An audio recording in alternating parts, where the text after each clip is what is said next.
pagi, saya Wildan Sinaga dari kelas 11 MIPA 3. Nomor absensi 34. Relasi bermakna antara keluarga, gereja, dan sekolahku.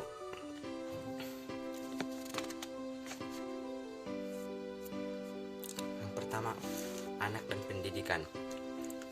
Alkitab memberi kesaksian bahwa tugas orang tua untuk mendidik anak-anak sejak kecil sehingga tumbuh menjadi pribadi yang kuat baik secara intelektual maupun kepribadian, terlebih dalam nilai ketaatan terhadap Tuhan. Tahukah kamu bahwa kita itu semua ciptaan Tuhan yang paling istimewa?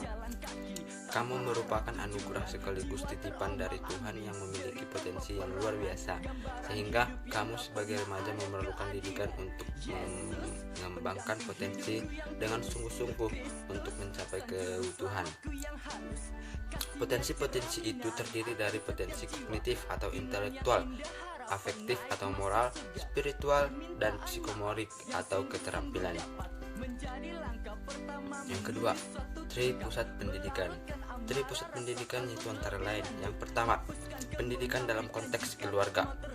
Dalam konteks ini, kamu berinteraksi dengan orang tua dan anggota keluarga yang lain, sehingga memperoleh pendidikan informal terutama melalui proses sosialitas dan edukasi berupa pembiasaan atau habitat formations. Yang kedua, ada pendidikan dalam konteks gereja. Di sini kamu berinteraksi dengan seluruh anggota gereja yang berbeda secara umur, tingkat sosial maupun budaya. Kamu memperoleh pendidikan non-formal atau pendidikan di luar sekolah yang berupa berbagai pengalaman hidup. Yang ketiga, ada pendidikan dalam konteks sekolah. Dalam konteks sekolah, kamu memperoleh pendidikan formal, artinya terprogram dan menjabarkan dengan terhadap yang berupa pengetahuan, nilai-nilai, keterampilan maupun sikap terhadap mata pelajaran. Di sini kita dapat berinteraksi dengan lingkungan yang lebih luas bersama teman sebayanya. Aspek-aspek penting yang mempengaruhi perkembangan kamu di sekolah berupa bahan-bahan pengajaran, teman dan sahabat, peserta didik, guru, serta para pegawai. Sekolah adalah sebuah lembaga yang dirancang untuk pembelajaran peserta didik di bawah pengawasan guru. Sekolah berfungsi untuk mengembangkan kemampuan dan membentuk watak serta peradaban anak bangsa yang bermartabat dalam rangka mencerdaskan kehidupan bangsa. 3. Relasi antara sekolah dan keluarga. Sekolah merupakan pihak sekunder dalam pendidikan anak dan remaja, sebab pihak primer tetap berada di tangan orang tua, terutama ayah dan ibu yang telah dipilih dan ditetapkan oleh Tuhan. Pendidikan anak merupakan tantangan yang berat bagi orang tua, namun hal tersebut merupakan tugas mulia karena orang tua adalah pendidik utama dan pertama. Kehadiran sekolah memberikan keringanan tantangan tersebut. Sekolah hadir sebagai mitra yang berkolaborasi dengan orang tua dalam mendidik generasi berikutnya sebagai penerus pelaksana misi Tuhan secara berturun-temurun. Sebagai pihak penopang, sekolah perlu menjalin komunikasi dengan keluarga maupun sebaliknya. Keluarga dituntut untuk bersedia memberikan dukungan bagi kelangsungan dan pekerjaan Tuhan melalui sekolah.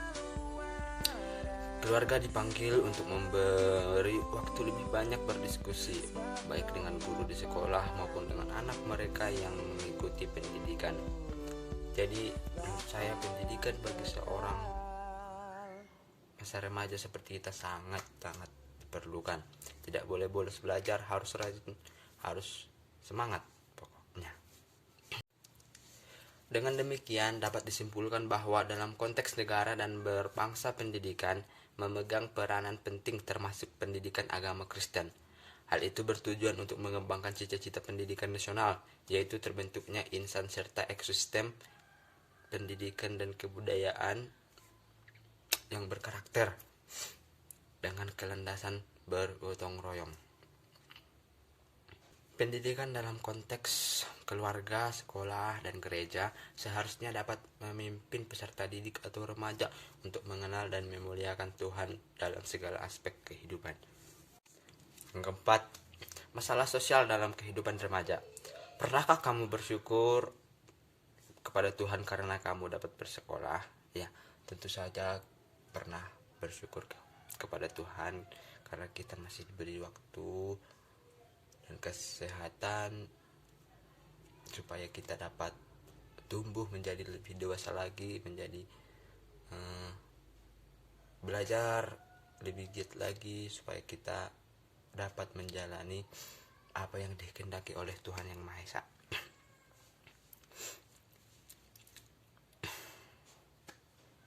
Demikian tugas saya. Terima kasih.